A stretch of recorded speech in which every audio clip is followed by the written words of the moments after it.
Hello, Jackie. I'll be back pretty soon. Will you prepare dinner for us? I'm so tired. I spent the whole day at work and then went to a hospital too to see my poor husband. Sure, Mom, I will. Are you coming back from the hospital already? Is Dad feeling fine? I'm worried about him. I was trying to contact him earlier today, but he didn't answer. Is everything okay with him? Yes, I'm waiting for a bus now. Dad feels much better today. I hope he will recover soon. I do miss him a lot. I didn't know you texted him. He didn't say anything to me. Okay, really? I see. I hope he'll recover soon, too. So you'll be home in about an hour, right? I'm making something delicious for you. I think so. I am very hungry. I'm starved. Want to have dinner as soon as I come. I thought you had already made something. So what are we having tonight? Well, I'm making burgers and fries for us tonight. I hope you'll enjoy it. I put all my love into it. Oh, but those are all carbs, and I've had a lot of that today. Can't you make something different? I need something healthy. You don't take good care of me. I'm sorry. Last week you said you're tired of greens and want some carbs instead. You also said you haven't had burgers for a long time. That's the reason I made them. Are you trying to say it's my fault? Honey, I need to keep it healthy. Oh, I'm sorry. I'll make something different for you. I'll do my best. Oh, I don't get it. You're sitting at home all day. Me and your husband work hard to provide for you. I'm jealous of your housewife lifestyle. I'm not like that. Don't hurt my feelings. You know I work hard, even if I'm at work. What? What are you talking about? You're at home the whole day. If you have any objections, prove them. I'll be happy to see that. You can't even get pregnant. You're like a broken woman. Well, I actually started thinking about having kids. Oh, please. You know that you have absolutely no use in this family. You're not pregnant, you're sitting at home all day long. You know, your husband, my son, works hard and helps a lot. Do you know how much it costs to pay your father-in-law staying in a hospital? An absolute fortune.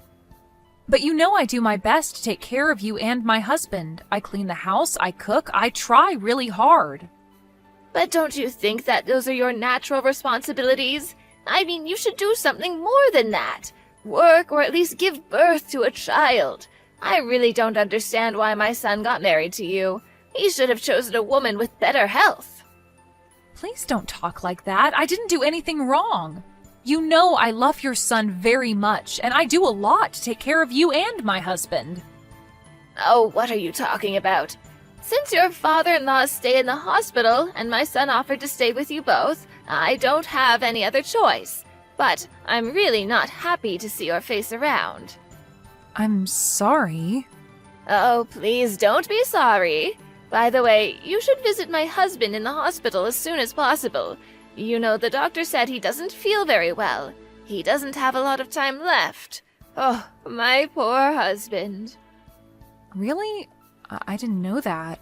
Of course I'll visit him. When I visited him this month, by the way, he looked pretty good.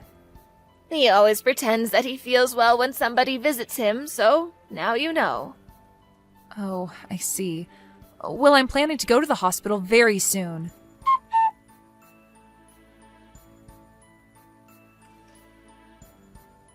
Hey, Jackie, your father-in-law just passed away. Oh, I'm sorry to hear that. I understand. I'm heading to the hospital right now. Oh, you know what? You don't have to. You'll be useless there, so I don't want you to come. But... No buts. Please don't bother me at a time like this. I told you not to come. And even if you come, I will only have more work to do and I don't have any desire for that, so please. I'm sorry. If you'd rather handle it on your own, I understand. Also, my son is going to be here pretty soon, so there's no need for you to come. So please clean up the house at least. Okay. Will do. Anyway, it's all useless. We're getting nowhere. It's all your fault. Why are you talking like this? I don't get it. What do you mean? What do you mean you don't like it? You know what the deal is. I told you so many times. You should have a baby. And if my husband saw a grandchild growing up, it probably would have made him feel better. He would probably live a little longer. Oh, I feel so bad about him. I'm really sorry about that. If you really are sorry, break up with my son. Excuse me? I don't understand why you're talking like that. How can you say that? That'll be right, though. It's been 2 years since you got married and still can't get pregnant. Why did you lie to my son that you could have kids before you got married to him? I didn't lie. Oh, didn't you? So how would you explain that then? What is your value as a woman? I don't think my worth is determined by my ability to have kids. Well, that's your truth, not mine. My husband got sick soon after your marriage with my son. Maybe you were one of the reasons, don't you find? I'm sorry, but I have no intention of leaving my husband. I love him. Oh, I get this. You want to take advantage of my son. You want him to take care of you and give nothing instead. Oh, you are so useless. What makes it worse is your wheelchair. Don't ask for a normal happiness. Just talking to you gives me a headache. I'll be busy preparing for the funeral. Anyway, I don't want anybody to see you today. My relatives will be there, and I don't want to be ashamed because of you. Okay, I will clean up and stay in my room. If you need any help, please let me know. You can't help with anything here. Just stay quiet.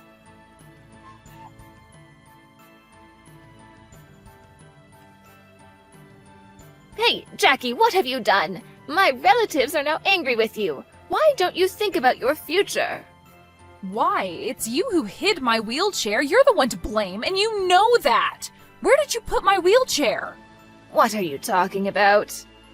This morning, when I was about to leave home and head to the funeral, you suddenly poured orange juice on me. I didn't do it on purpose, and I said sorry for that.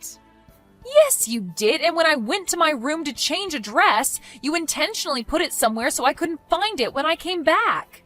Oh, I don't know what you're talking about. Do you have any proof? Maybe my son put it somewhere. You remember we got home together yesterday? Maybe he put it somewhere. My husband would tell me if he did. Do I look like the kind of person who would break a wheelchair? Break? I didn't say that. Is it possible that you not only hit it, but also broke it? I don't know what you're even talking about. Anyway, you did the worst thing anyone can ever do. You missed your father-in-law's funeral. You will divorce my son. Stop mentioning that. It sounds like that's what you want. Look, you were not present at my husband's funeral and everybody saw that. They won't trust your story about missing a wheelchair. Please, pack your clothes now and leave our house. I'm going to the cemetery right now. Well, there is no need for that. I told you what to do. My husband will come and pick me up. I'm gonna leave this house in any case today. Really? Well, in this case, you can come for at least the last time. I hope you won't complain about anything.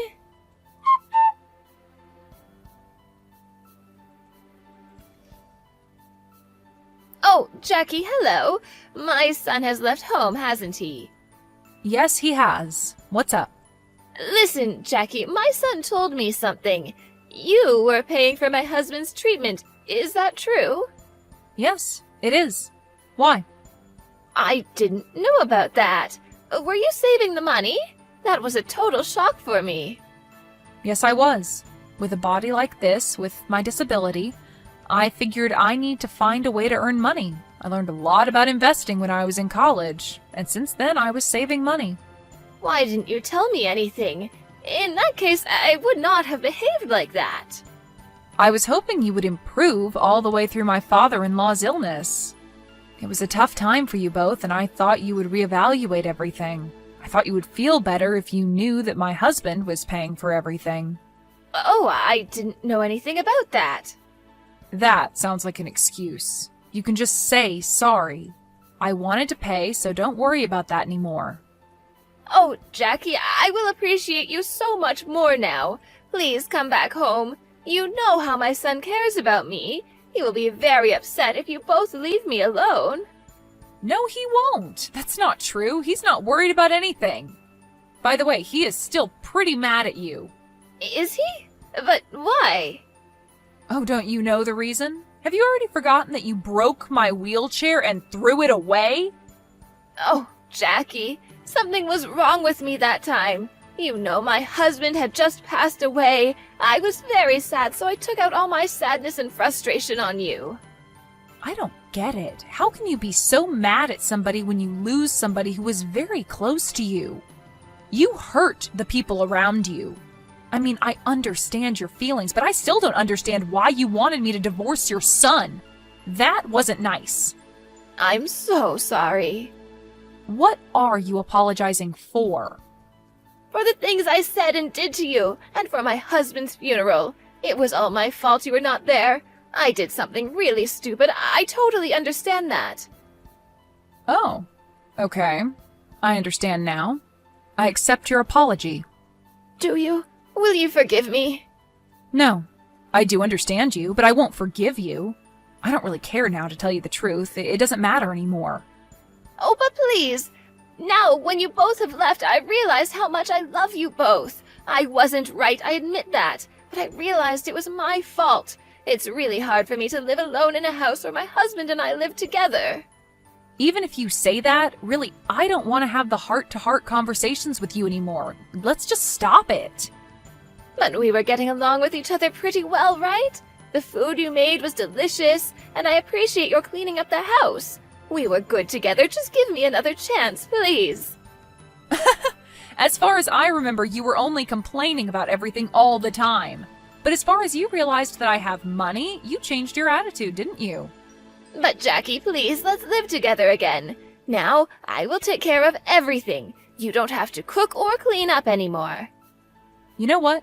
I understand I'm disabled. That's why I was trying hard to be a normal, as you like to say. I didn't make any excuses. Never. But it's now impossible. Oh, please don't say that. When I couldn't find my wheelchair in the garage, I realized that I couldn't stay in that house anymore. Oh, Jackie, I am so sorry. It was my fault. It really doesn't matter anymore. I'm begging you. You know my husband didn't leave me that much money, and I quit my job to take care of him. My son doesn't really earn enough to pay for my living. If you guys leave, I won't be able to survive. It has nothing to do with me. But if you don't forgive me, my son won't forgive me either. Please forgive me and explain to my relatives that it's not my fault. My husband has already told them the truth. Don't worry about that. But your father-in-law would be really upset if he knew that. It might surprise you, but my father-in-law told me that I shouldn't force myself to live under the same roof with you. He was always worried about me. That's a lie. I had been taking care of him for such a long time. How could he say that? He tried to talk to you. I know that. Don't pretend you're surprised. But you were the one who started crying. You didn't want to listen to him. So we all made a decision to keep silent and just sacrifice. We were all hoping you would change your attitude, but that just didn't happen. Please forgive me, dear. I won't be able to survive like this. Oh, you'll be okay. You don't have any disabilities. You are very healthy. Look at you. I can't walk, and even I survived. Then my husband and I left my in-laws' house and moved out. We moved into a new house, which I had found. My mother-in-law tried to contact us many times, but then we simply blocked her after my father-in-law's birthday anniversary. Our relatives don't care about her either, because it seems like they've found out everything she did to me. Even if she asks for help, I have no intention of helping her out. My husband seems to feel the same way, so I don't think we'll ever see her again. I understand her feelings and disappointment about me being disabled, but I still can't forgive what she did. I simply don't feel safe in that house anymore, so now I don't have to sacrifice anymore and can enjoy my life and spend time with the people whom I love.